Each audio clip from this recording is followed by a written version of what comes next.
Bueno, buenos días, buenas tardes, buenas noches, depende del horario en que estén mirando esta segunda clase del pequeño cursito de formación política, doctrina y actualización, Perón y Cristina en el siglo XXI, del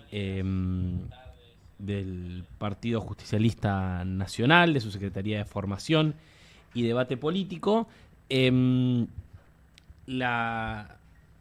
La idea de hoy es trabajar en función donde dejamos en la clase anterior, que a grandes rasgos para repensar y repasar. La primera clase trabajamos alrededor de la idea de repetir la doctrina peronista. Trabajamos en la conceptualización de qué es una doctrina, qué era en particular la doctrina peronista, cuáles eran sus principales lineamientos, y charlábamos sobre la dimensión nacional, la dimensión popular, las tres banderas del peronismo, la idea de la tercera posición, y terminamos haciendo una conceptualización de la relación entre la doctrina peronista y la conducción política en el movimiento nacional. Esa fue la primera clase, donde tratamos de pensar todos estos elementos, por lo menos acercarlos al día de hoy y a la época, para reflexionarlos. La idea de hoy es trabajar un segundo tema, que es el tema de la actualización doctrinaria. Por supuesto, si uno revisa el propio pensamiento de Perón, verá que el tema de la actualización está presente desde el principio. Es decir, siempre se entendió la doctrina peronista como una serie de principios, de grandes ideas cristalizadas propias de la práctica política del peronismo, que logró, a partir de la revolución que se inicia el 17 de octubre del 45, llevar adelante una acción de gobierno, y esa acción de gobierno empezar a trabajarla como si fuera a ir tallando una madera que te diera ideas rectoras para guiar. Esto no quiere decir que Perón no hubiera tenido, para la construcción en esa primera construcción de la doctrina peronista, no haya habido fuentes que complementen a la propia acción política y acción de gobierno del peronismo. Por supuesto, fue muy importante la formación militar, la doctrina social de la Iglesia, pero me interesa en particular que en esa conformación del pensamiento doctrinario, que es producto de una práctica política, hay primero grandes ideas, y que luego esas grandes ideas se consolidan en el tiempo, y a medida que el tiempo transcurre, el tiempo pasa, bueno, requieren un tamiz, un repensamiento, una revisión, una reformulación para adaptarse a los nuevos desafíos de cada etapa. Entonces, vamos a leer un pedacito de Perón en Conducción Política, cuando habla dice: las doctrinas no pueden ser eternas, aunque sean eternos los principios que las sustentan. Pero dentro de la doctrina, además de los grandes principios, están contenidas muchas cuestiones de forma que obedecen a las condiciones de tiempo y espacio. La doctrina, entonces, debe ser actualizada. Quizás dentro de 10 o 20 años, lo que hoy decimos del peronismo y que vemos tan maravilloso, ya será anticuado. Vale decir que la doctrina hay que mantenerla al día y hay que hacerla evolucionar, presentando nuevas formas activas de esa misma doctrina. Es decir, los principios rectores de la doctrina, la idea de que el peronismo aspira a ser un movimiento nacional, que construya la felicidad del pueblo y la grandeza de la nación, que tiene tres grandes banderas y que esas tres grandes banderas deben orientar las acciones políticas, bueno, esos podemos decir que son principios inalterables de la doctrina. Y sin embargo, esas cuestiones derivadas y secundarias, sí es lo que dice Perón, que hay que ir pensando y repensando. El camino también, digamos, debe ser algo que debes ir retocando y repensando a través del tiempo. El propio Perón hizo en su propia vida política, podemos pensar por lo menos una o dos grandes actualizaciones de su propia doctrina. Me interesa pensar que el peronismo gobierna del 45 al 55, luego es derrocado por un golpe militar, un bombardeo a la Plaza de Mayo, una sublevación cívico-militar. Y Perón en su primer exilio dice, esto que tenemos enfrente nuestro, ¿no? Lo escribe en Las fuerzas del derecho de las bestias, su primer libro del exilio en 1956. Perón dice, esto que tenemos enfrente nuestro, está hablando de la Revolución Libertadora, es tan solo una reacción. Es una reacción a nuestra doctrina, a nuestras propuestas, a nuestro proyecto de país. El antiperonismo, el gorilismo, dirá Peón, es una fuerza de la reacción, porque no tiene una propuesta política superada, una doctrina que supere la nuestra. Es interesante porque Perón abre una puerta de, bueno, quizás haya otro movimiento político que pueda tener una doctrina superadora de la nuestra.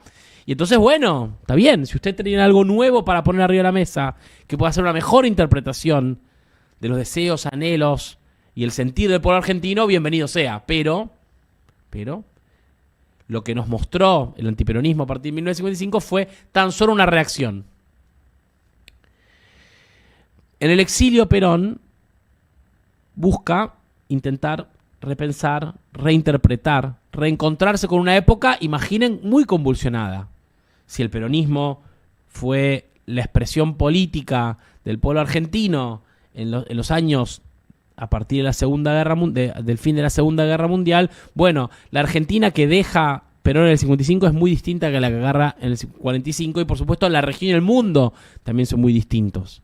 En el año 1955 ya estamos en plena Guerra Fría, ha sucedido la Revolución Cultural China, está en curso la descolonización del África, grandes movimientos de liberación nacional parecidos a los del peronismo empiezan a emerger en esas décadas, no solo en América Latina, ¿no? Basta mirar Brasil, Chile, Colombia, Bolivia a su alrededor para ver que hay movimientos políticos muy parecidos al peronismo, que buscan amalgamar la soberanía política y la independencia económica, el enfrentamiento, por lo menos a la fuerza económica y política dominante del continente, que eran los Estados Unidos triunfantes de la posguerra, por supuesto con sus satélites europeos, pero también en otras latitudes, ¿no? Hay que pensar en Egipto, en Siria, hay que pensar en la India, ya dijimos China.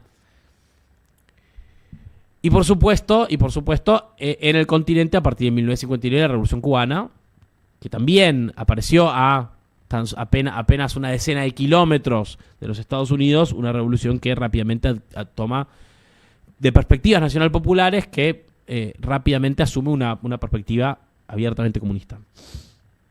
En ese mundo de la Guerra Fría, de la descolonización del África y del Asia, que sucedió 100 años después a la de América Latina, Perón, en su exilio madrileño y ante la Argentina convulsionada por la proscripción, ¿no?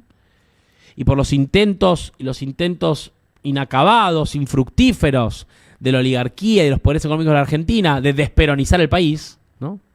Los intentos de Perón también por intentar volver al país, también infructíferos, hay que pensar, en esos primeros años del peronismo, con Perón proscripto y exiliado, ensaya la abstención, ensaya la resistencia, ensaya el pacto con Frondizi, ensaya nuevamente el voto en blanco. Perón intenta volver en 1964. En todos esos años, Perón no solo intenta volver a la Argentina y conducir desde el exilio al movimiento, sino también interpretar el cambio de etapa en la Argentina, en la región y en el mundo. Por supuesto, el momento donde más trascendentemente aparece la idea de la actualización doctrinaria del peronismo es en boca del propio Perón. En el año 71 se publica el documental Actualización Política y Doctrinaria para la Toma del Poder, que luego también fue convertido en un manuscrito, repartido, muy visto y muy leído en la Argentina, ese documental de la larga entrevista que le hacen Pino Solanas y Octavio Getino a Perón en el exilio, donde Perón en efecto empieza a poner en palabras, al igual que en sus textos de la época, bueno, algo que se puede parecer, ¿no?, a la primer actualización doctrinaria, digamos, canónica, si se quiere, del peronismo. En esos años, me interesa señalar algunos elementos que Perón posiciona y eleva al rango doctrinario de alguna manera. El primero es pensar al peronismo en el marco de los procesos de liberación nacional del tercer mundo. Perón profundiza y caracteriza el factor antiimperialista del movimiento peronista y jerarquiza a lo que ya estaba en su pensamiento originario, que era la integración latinoamericana, como una etapa imprescindible para llegar a esa idea del universalismo solidario, de la cooperación entre los pueblos, que pensaba Perón en su concepción geopolítica de la tercera posición. Entonces, Perón, en el exilio, en su actualización política doctrinaria, encuentra en muchos otros países del mundo y dice, bueno, nosotros estamos enmarcados en un movimiento global por la liberación. Es conocida también su carta en motivo del fallecimiento, del asesinato del Che Guevara, donde también ve en el Che también una parte de un movimiento del que él se siente parte, ¿no? De la lucha por la liberación de los pueblos. En ese marco, Perón también ensaya enfocar al peronismo y encuadrarlo en la idea del socialismo nacional. Una larga marcha de los pueblos, dirá Perón, el justicialismo no era sino la transformación indispensable dentro de las formas incruentas, es decir, sin violencia, hacia un socialismo nacional y humanista, en contraposición a la contumacia reaccionaria o a la influencia del socialismo internacional dogmático comunista. Es decir, Perón no se ve en la Unión Soviética, eso le dice el socialismo internacional dogmático comunista. No es una doctrina sino un dogma que pretende imponerse de forma igual a todos los países. Tampoco somos la contumacia reaccionaria, dice Perón, es decir, la respuesta del imperialismo. Verán que el lenguaje ha cambiado de ese primer Perón a este segundo. Pero sí dice que el peronismo, el justicialismo, es la transformación indispensable es un paso hacia un socialismo nacional y humanista. También Perón en el exilio y entrando en los años 70 incorporará la idea del trasvasamiento generacional, ¿no? La idea de la incorporación de la juventud como una de las ramas fundamentales del movimiento nacional justicialista. Ustedes recordarán, en el pensamiento de Perón siempre hubo una construcción en la organización del movimiento peronista, una construcción tripartita del movimiento, que era, por un lado, la rama política, la rama femenina y la rama sindical. Perón comienza en la idea de que hay que construir una rama juvenil, un nuevo sector que se incorpora al movimiento nacional y que por ende debe tener su propia representación, sus propias formas organizativas para componer al movimiento nacional. También, entonces, si sumábamos, ¿no? Los procesos, ubicar el peronismo en los movimientos de liberación nacional, incorporar la noción de un socialismo nacional y humanista, incorporar a la juventud como un actor central en el movimiento de los pueblos por su liberación. Hay que pensar que la juventud es un actor político que aparece muy fuertemente en las décadas de los 50, de los 60, de los 70, en todo el hemisferio occidental y también en Asia y en el África, casi en el planeta entero hay emergentes juveniles y de un movimiento con expresiones políticas evidentes, y Perón dice, aquí hay algo para elevar y darle un lugar en el movimiento peronista. En 1972, me interesa también esto, Perón redacta y envía el mensaje a los pueblos y los gobiernos del mundo. El mensaje a los gobiernos y los pueblos del mundo, fechado el 21 de febrero de 1972, Perón hace una exhortación ambiental. Introduce dentro de la doctrina peronista la conciencia de los pueblos y los movimientos nacionales de la dimensión ecológica y el cuidado del ambiente común. Dice Perón en ese mensaje ambiental de 1972, creemos que ha llegado la hora en que todos los pueblos y gobiernos del mundo cobren conciencia de la marcha suicida que la humanidad ha emprendido a través de la contaminación del medio ambiente y la biosfera, la dilapidación de los recursos naturales, el crecimiento sin freno de la población y la sobreestimación de la tecnología, la necesidad de invertir de inmediato la dirección de esta marcha a través de una acción mancomunada internacional en 1972. Ya Perón está advirtiendo sobre el deterioro ambiental y la importancia que un movimiento nacional que aspira a construir la felicidad de un pueblo, la grandeza de la nación y a través de la cooperación de los pueblos del mundo, la elevación de la humanidad, requiere una toma de conciencia y una acción decidida para incorporar una cuestión ambiental.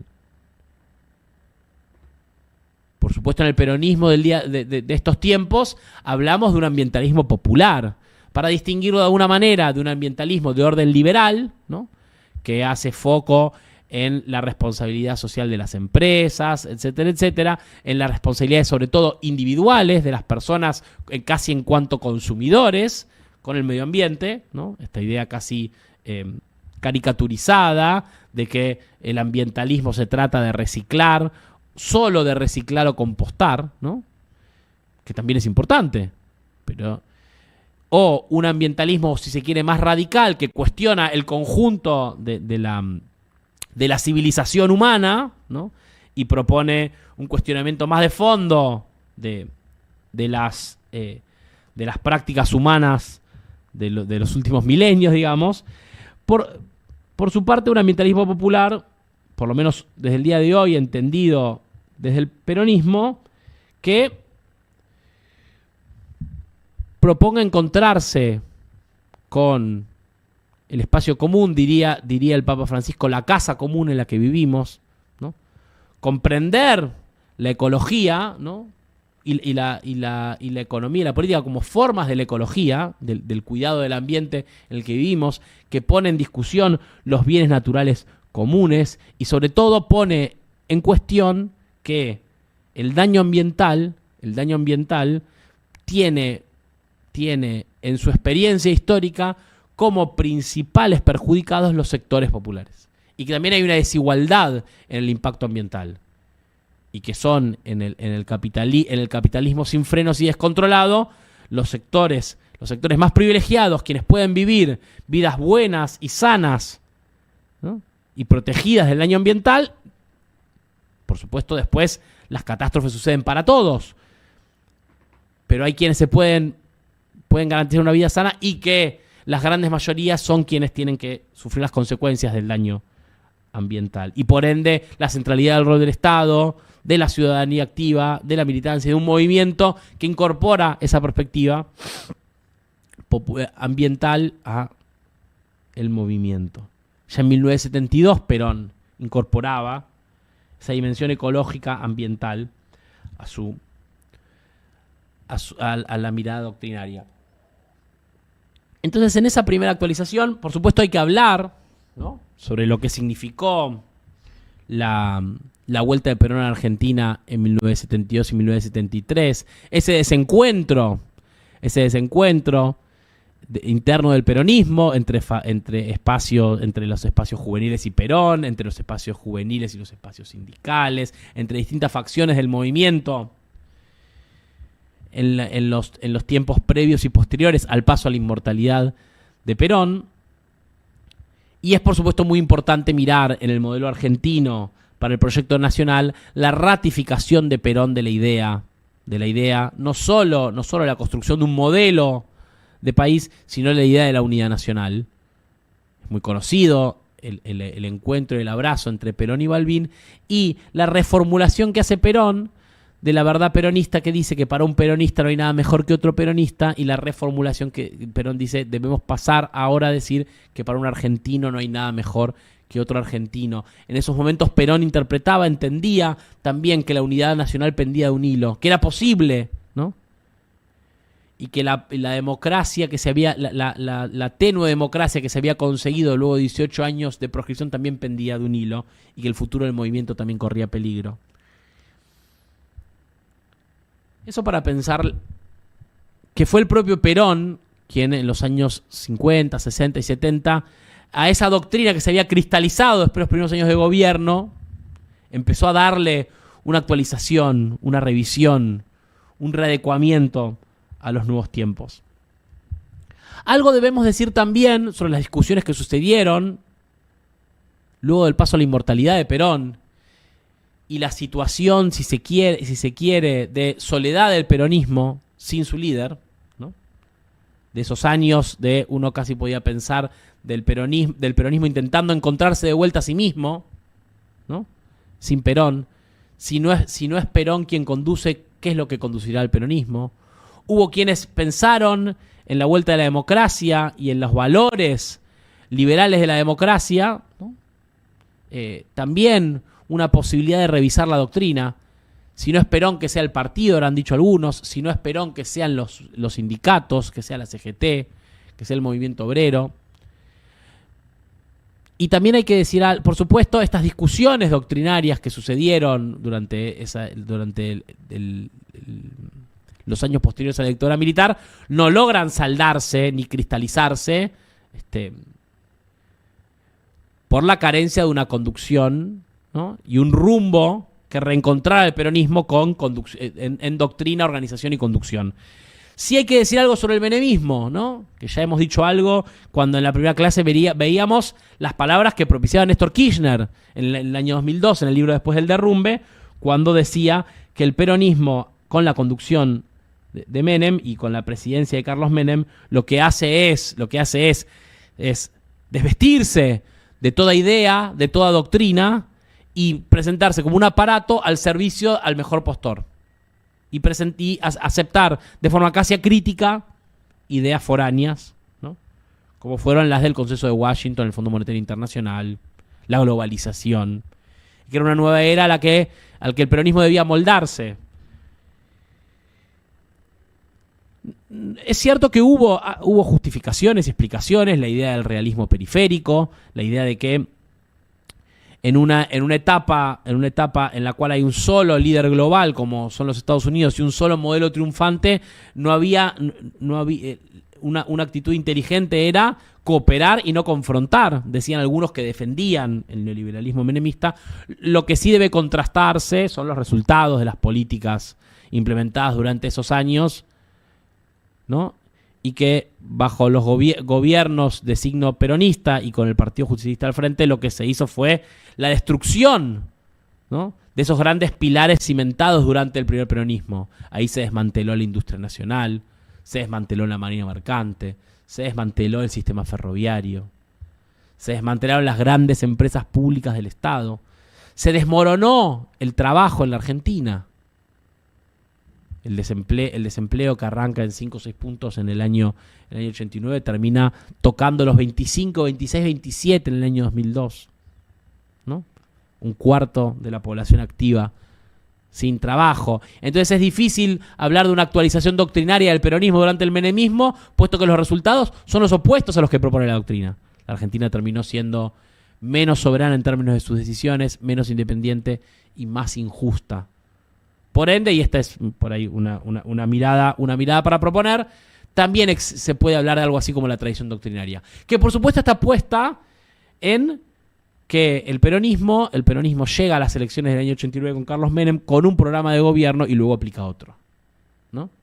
Las políticas que lleva Carlos Menem al gobierno, más famosamente la idea de la revolución productiva y el salariazo. Dos ideas que uno puede encontrar muy rápidamente en la doctrina: la revolución productiva en términos de la construcción de un entramado productivo nacional que dé independencia económica y soberanía política, y el salariazo como una recuperación de ingresos tendida a disminuir la desigualdad y aumentar la justicia social. Son dos ideas de raíz doctrinaria las que pone Carlos Menem en las elecciones de 1989, y luego su programa de gobierno fue más bien otro. Podemos decir también, para pensar eso, que la marcha peronista, ustedes saben, tiene 3 estrofas en su versión contemporánea, y a través de los tiempos se le suele agregar una 4ª estrofa, ¿no? Sobre todo a partir del año 2003, con la llegada de Néstor y Cristina al gobierno y el reencuentro del peronismo con sus formas organizativas, con su doctrina, ¿no? la recuperación del peronismo como líder del movimiento nacional y como propulsor de un proyecto de país que sucede a partir del año 2003. Esa etapa de experiencia política le dejó una estrofa a la marcha que también hace una revisión de la experiencia menemista, y como ustedes bien saben, esa estrofa, que hasta el día de hoy le seguimos agregando a la marcha peronista, dice: resistimos en los 90, volvimos en el 2003. Y me interesa esta idea de resistimos en los 90 y volvimos en el 2003, porque en efecto esa estrofa que el ingenio popular peronista le agregó a la marcha dice que los años 90 fueron años de resistencia. Y por supuesto fueron una resistencia interna dentro del peronismo, de las y los peronistas, a la tradición de sus propias banderas, ¿no? Es una forma de, por lo menos una forma de pensarlo, o por lo menos la forma que a mí me sirve pensar el menemismo, como una forma de la tradición doctrinaria. El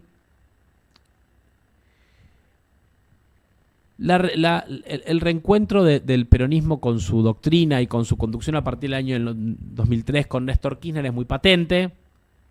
El peronismo se reencuentra con un liderazgo que recupera los valores de la doctrina peronista y los pone al servicio de la nación. Interesantemente, Néstor Kirchner y Cristina, que en sus primeros años no eran afectos a la liturgia del peronismo, ¿no? Existían críticas en la época de que en los actos de Néstor no sonaba lo suficiente la marchita, ¿no? Que faltaba el escudo y el bombo. Y por supuesto que el escudo, el bombo y la marcha estuvieron siempre, pero quizás provenía de una secreta intuición de Néstor y Cristina que para recomponer el prestigio de la doctrina peronista primero había que ejecutarla para luego poder decirla. Y entonces uno reencuentra, a partir de 2003, un reencuentro del peronismo con su doctrina, ¿no? La soberanía política, la independencia económica, la justicia social expresadas en una recuperación del trabajo, una recuperación de la industria, una recuperación de la capacidad de un gobierno de tomar decisiones y que las decisiones se tomen en la casa de gobierno y no por fuera de las fronteras de nuestro país. El desendeudamiento y el pago de la deuda externa al Fondo Monetario, ¿no?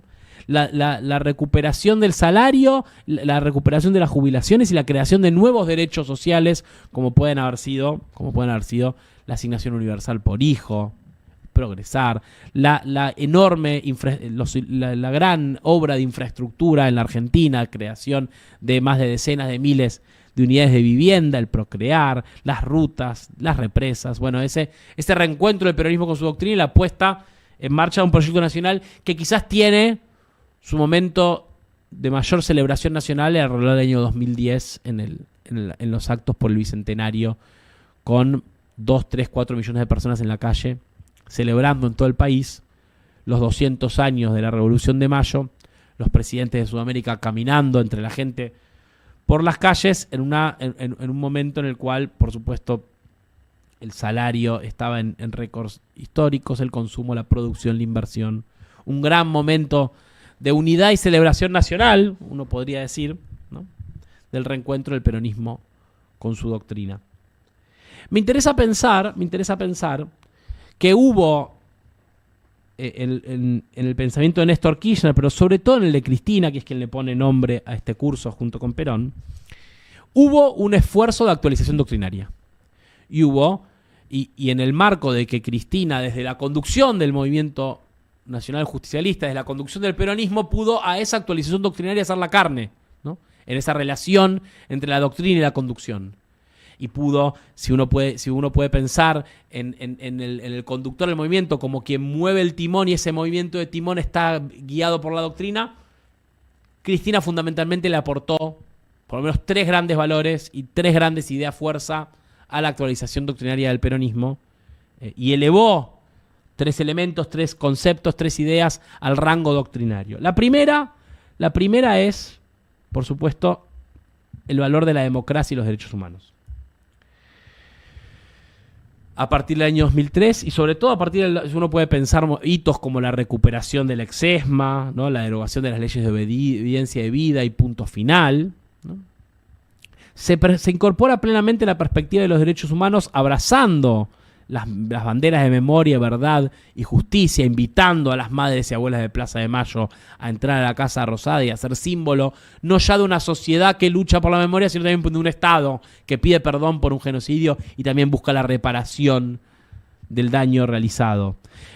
La comprensión de Néstor y Cristina de que el genocidio que había sucedido en la Argentina durante la dictadura militar y la violencia que había llevado adelante requería incorporar la noción de la democracia, que por supuesto ya estaba en la idea de Perón de la revolución incruenta, sin violencia y sin sangre, pero muy plenamente la idea del valor de la democracia y el valor de los derechos humanos.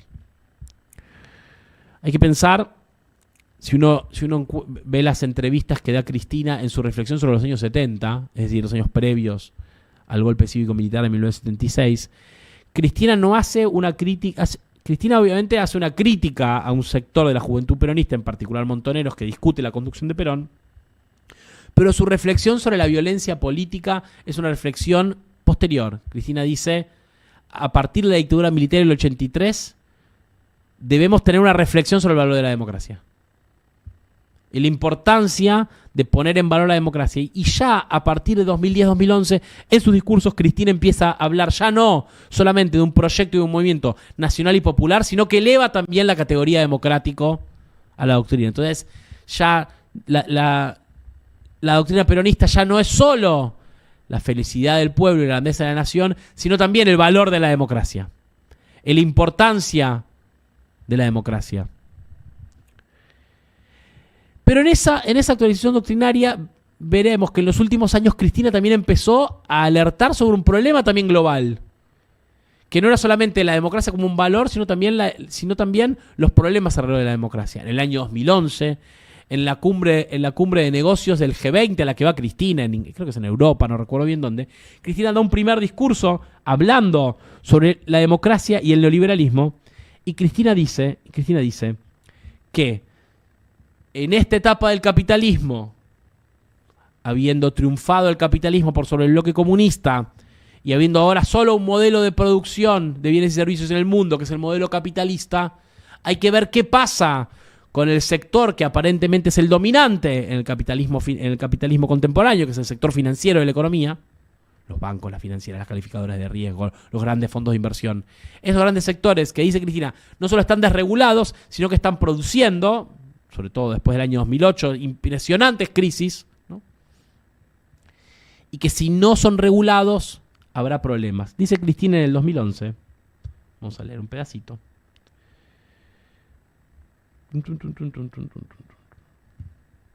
Si nosotros hacemos planes de ajuste, si la gente no puede gastar plata, si la gente está endeudada en más del 100% de sus posibilidades, imaginen a Cristina hablándole a los grandes empresarios del mundo en el año 2011, después de haber ganado las elecciones con el 54%. Yo quiero que alguno me diga, desde Adam Smith, desde David Ricardo, desde Keynes, si no les gusta para algunos más de izquierda de Carlos Marx, ¿cómo vamos a hacer para que vuelva a crecer la economía si no hay consumo? Si el capitalismo es eso, que la gente consuma, que ustedes los empresarios venden y produzcan cada vez más. Este es el tema, esto es lo que está fallando. Entonces la propuesta es que regulemos a los que hay que regular. Resulta que vamos a regular a los países y vemos cómo pueden ajustar. Además van cayendo los liderazgos y además, permítanme, desde la política se van a comenzar a cuestionar los fundamentos de la democracia. Porque cuando la gente vea que la democracia no le da la posibilidad de trabajo, de progreso, de tener casa, de salud, comienzan a cuestionar los funcionamientos del sistema democrático. Yo creo que estamos a tiempo, no quiero ser dramática ni tremendista, ni sembrar pánico porque no es mi misión como presidenta de la República, pero tampoco lo creo. Creo que estamos a tiempo todavía de revertir y de poder establecer soluciones, pero que tengan que ver con la regulación de a los que han provocado el problema. ¿Qué dice Cristina? En el mismo momento que eleva la idea de la democracia como un valor fundamental del peronismo, también advierte que esos valores están en riesgo en lo que ella ya del año 2011 llamaba un anarcocapitalismo financiero sin límites, palabras que tienen por supuesto eco en el presente. Y ahí a partir de los años Cristina empieza a hablar del concepto de la insatisfacción democrática, en la medida en la cual los gobiernos democráticos no son capaces de resolver los grandes problemas de las sociedades de fondo, entonces las formas de la democracia empezarán a ser cuestionadas. En el año 2018, en el foro de pensamiento crítico que se hace en la Ciudad de Buenos Aires, el foro latinoamericano, que impulsa el Consejo Latinoamericano de Ciencias Sociales, Cristina da una clase magistral en el estadio de Ferrocarril Oeste, titulado Capitalismo, Neoliberalismo y Crisis de la Democracia. Y en ese discurso Cristina presenta la necesidad de revisar y repensar también la democracia. Dice Cristina, nuestras formas democráticas en el siglo XXI son las mismas que en el siglo XVIII. Las constituciones en Occidente están todas escritas en función de la Revolución Francesa que se hizo en 1789. Sin telégrafos, sin celulares, sin pantallas, sin computadoras. El mundo del 1700 es el que nos dio las formas democráticas contemporáneas. Entonces dice Cristina, hay que revisar y repensar la democracia. ¿Por qué? Porque, dice Cristina, hay poderes en la sociedad que están quedando por fuera de los marcos constitucionales. Los medios de comunicación, los sectores financieros, las redes tecnológicas. Hay grandes poderes económicos, sobre todo, que no están contemplados en nuestras formas constitucionales. El objetivo, dice Cristina, es incorporar a todos esos actores a las formas democráticas, en las formas constitucionales, para repensar una democracia para el siglo XXI. Esa sigue siendo la tarea de este tiempo.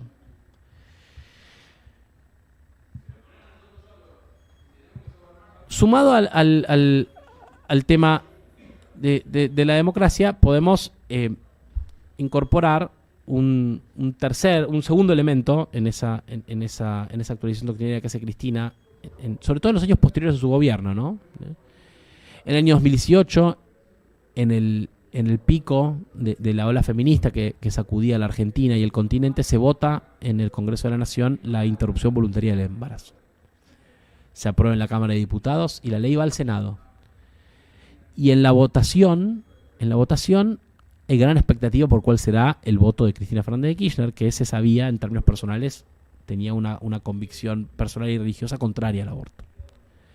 Cristina da un discurso muy profundo, muy sentido, en el cual explica las razones por las cuales votará a favor de la interrupción voluntaria del embarazo. Y sobre todo hace una reflexión sobre el impacto que ha tenido el movimiento feminista en su pensamiento. Y dice Cristina, en realidad creo que tenemos que entender, y sobre todo también desde mi propio movimiento político, que vamos a tener que incorporar la cuestión feminista a lo nacional y popular que caracterizó el peronismo durante décadas. Luego de la década de la dictadura, incorporamos la cuestión democrática. Y entonces dijimos, somos nacionales, populares y democráticos. Vamos a tener que incorporar nacional, popular, democrático y feminista. Porque dentro de la explotación de los trabajadores, del capital sobre el trabajo, hay también una subcategoría de explotación. Un trabajador es explotado, pero una mujer trabajadora es más explotada porque gana menos y trabaja más. Es decir, Cristina dice dos cosas en esa cita. La primera es debemos incorporar en este momento donde hay un gran movimiento social y político del feminismo que está redescubriendo la vida, la sociedad, la política, poniendo sobre la mesa injusticias y desigualdades que hay que atender. Cristina dice, este movimiento hay que incorporarlo de alguna manera en el movimiento nacional. Debemos ser nacionales, populares, democráticos y feministas. Y incorpora una mirada sobre lo que uno podría llamar la interseccionalidad de las opresiones. Dice, un trabajador es explotado, pero una mujer trabajadora es más explotada. Esa idea de que las formas de la opresión y la desigualdad no solo se cancelan ni se suman, sino que se superponen, ¿no? Y por ende, Cristina plantea abrazar al feminismo como una bandera a incorporar al movimiento peronista. Y finalmente, un tercer elemento para pensar esa actualización doctrinaria es pensar el sentido de la idea de la militancia en el pensamiento de Cristina sobre la doctrina peronista. En el año 2012, Cristina, en un discurso, plantea que de todos sus logros como presidenta, si tuviera que elegir uno, no elegiría ni las casas, ni las computadoras, ni los puestos de trabajo, ni las jubilaciones. Si tuviera que elegir una sola cosa, sería la incorporación de miles de jóvenes a la participación política. Y dice Cristina una frase de la cual habrá que extraer conclusiones. Dice Cristina, el mejor lugar para los jóvenes es la política. El mejor lugar para los jóvenes es la política. Y uno podría extender esa idea y decir, si el mejor lugar para los jóvenes es la política, ¿por qué no será también el mejor lugar para los viejos?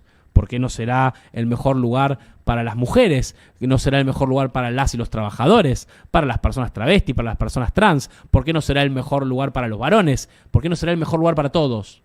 La política. La idea de Cristina que lanza en el año 2012 la consigna de la que la patria es el otro, que anuda, para volver a la primer clase, anuda la idea de la nación con la idea de pueblo. La patria es el otro, el pueblo es la patria, ¿no? Anudada por un lazo de solidaridad, porque no dice el pueblo, dice el otro, ¿no? Está fuera, la patria está fuera de mí, es mi encuentro con el otro, que es un encuentro solidario, que es un encuentro político, que uno podría decir también es un encuentro militante. El encuentro con el otro y el encuentro finalmente con la patria. La idea de que la militancia es una forma de vida noble, que es un lugar para el conjunto del pueblo. Que la política es un lugar a ser extensible al conjunto de los argentinos, que nos remite a la idea de la clase pasada cuando hablábamos de que la soberanía política también es la participación del pueblo en los asuntos públicos. Cuanto más el pueblo participa en política, más soberana será una nación. Y cuanto más se desentiende el pueblo en los asuntos públicos, menos soberana lo será también. Entonces el mejor lugar para el pueblo es la política. En ese marco, y para ir concluyendo,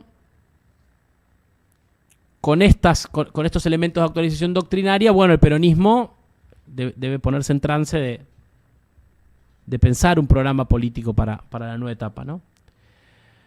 Recomponiendo y repitiendo esos elementos iniciáticos que conversábamos, ¿no? en la primera clase sobre la repetición de la doctrina, e incorporando a esos elementos clásicos, ¿no? Estos tres elementos que Cristina repone en su actualización doctrinaria. Bueno, esto hacía la segunda clase de este microcurso de formación política. Espero que les haya gustado y que puedan también participar de los otros cursos que está ofreciendo el Partido Justicialista y su Secretaría de Formación y Debate Político. Así que muchas gracias. Viva Perón, Cristina libre, y nos vemos en la calle. Listo, vieja. Lo cerramos en 45.